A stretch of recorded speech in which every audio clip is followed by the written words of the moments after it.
Doctor Ram Manohar Lohia, ये नाम भारतीय राजनीति में एक पोल स्टार की तरह है। डॉक्टर राम मनोहर लोहिया हमारे देश में समाजवादी राजनीति के सबसे बड़े नाम हैं। देश के कई सारे पॉलिटिकल पार्टीज लोहिया जी को एक गाइडिंग लाइट के रूप में मानते हैं। लोहिया जी का नाम कई रीजनल पार्टीज की घोषणा पत्र में हर चुनावी सीजन में देखने को मिलता है।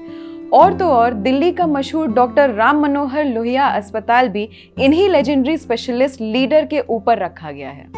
लेकिन अनफॉर्चुनेटली आज के वक्त युवाओं में लोहिया जी और उनकी राजनीति के बारे में जानकारी का अभाव है। आज डॉक्टर राम मनोहर लोहिया जी की डेथ एनिवर्सरी है और इस अवसर पर इस वीडियो के जरिए हम लोहिया जी और उनकी राजनीति के बारे में जानते हैं। डॉक्टर राम मनोहर लोहिया का जन्म उत्तर प्रदेश के फैजाबाद टाउन में 1910 के एक हार्डवेयर मर्चेंट के फैमिली में हुआ था। हालांकि उनकी स्कूल की पढ़ाई मुंबई और कोलकाता जैसे बड़े शहरों में हुई थी। स्कूलिंग के दौरान ही लोहिया जी में देश प्रेम की भावना कूट कूट के भरी थी। लोहिया जी ने 1928 के साइमन कमीशन के खिलाफ प्रदर्शन में भाग लिया था। यहीं से भारतीय राजनीति से उनका नाता आजीवन के लिए जुड़ गया था।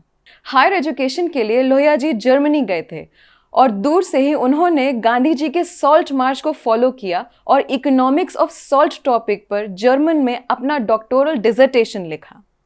हिटलर की सत्ता में आने के कुछ महीनों पहले ही लोहिया जी ने जर्मनी छोड़ दिया था। अगर लोहिया जी वहां रुके होते तो वो अपने सोशलिस्ट विचारधारा की वजह से परेशानियों में आ सकते थे, क्योंकि हिटलर की निजी पार्टी को सोशलिस्ट पसंद नहीं थे। लोहिया जी भारत लौटे और 1934 में कांग्रेस सोशलिस्ट पार्टी से जुड़े, जो कि कांग्रेस पार्टी के अंदर का ही एक गुट हुआ करता था। 1936 में उन्हें कांग्रेस पार्टी का विदेश विभाग का अध्यक्ष बनाया गया। इसी कैपेसिटी में लोहिया जी ने गोवा को पोर्चुगीज से आज़ाद करने की मुहिम छोड़ दी, जो कि फाइनली 1961 के गोवा की आज़ादी के साथ सफल हुई। जैसे जैसे हमारी फ्रीडम स्ट्रगल को मोमेंटम मिलता गया, वैसे वैसे लोहिया जी भी फ्रीडम स्ट्रगल से और ज़्यादा जुड़ने लगे। 1940 में ब्रिटिश हुकूमत के खिलाफ अपने एक भाषण के लिए उन्हें जेल भी जाना पड़ा। इसके बाद लोहिया जी राजनीतिक कारणों से कई बार जेल गए। जब 1942 में भारत छोड़ो आंदोलन की शुरुआत हुई, तब लोहिया जी ब्रिटिश हुकूमत की गिरफ्त में नहीं आ पाए। लगभग 2 साल तक आंदोलन के लिए अंडरग्राउंड होकर काम करते रहे। 1944 में उनको बॉम्बे से गिरफ्तार कर लाहौर के किले में रखा गया। लाहौर फोर्ट में उनको टॉर्चर किया गया और सॉलिटरी कन्फाइनमेंट में रखा गया।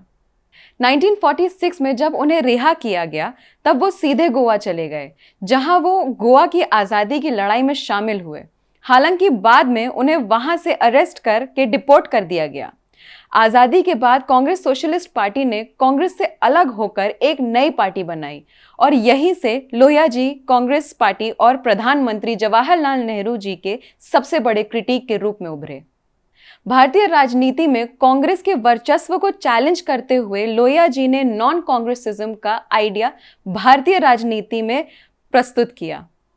राजनीति के एक्सपर्ट होने के बावजूद लोहिया जी चुनावी राजनीति में उतने सफल नहीं रहे। कई असफल प्रयास के बाद लोहिया जी 1963 में एक बाय इलेक्शन के जरिए पार्लियामेंट में गए। लोहिया जी ने पार्लियामेंट में कांग्रेस और नेहरू जी के खिलाफ कई जोरदार भाषण दिए, जिसमें उन्होंने कांग्रेस और तत्कालीन प्रधानमंत्री पर आम जनता की समस्या से दूर होने का आरोप लगाया। लोहिया जी का कहना था कि कांग्रेस एक एलिट्स की पार्टी है, जो रंग से भले ही ब्राउन है, मगर अपनी भाषा और रहन सहन में गोरे लोग ही हैं। उस जमाने में जब भारतीय राजनीति में कांग्रेस पार्टी का वर्चस्व था, दूर दूर तक किसी और पार्टी की सरकार आती हुई नहीं दिख रही थी। उस समय लोहिया जी कांग्रेस विरोध का चेहरा बने और जल्द ही उनके अराउंड एक पर्सनालिटी कल्ट बन गया। आज ही के दिन 1967 में 57 साल की उम्र में लोहिया जी की मृत्यु हो गई। हालांकि उनके बोए हुए राजनीतिक बीज का एक नतीजा था कि आने वाले समय में भारतीय राजनीति में, खासकर उत्तर भारतीय राजनीति में, समाजवादी विचारधारा की पार्टियों का बोलबाला हुआ। आज के वीडियो में बस इतना ही। अगले वीडियो में हम लौटेंगे एक और पर्सनालिटी के बारे में जानकारी के साथ। Thank you for watching.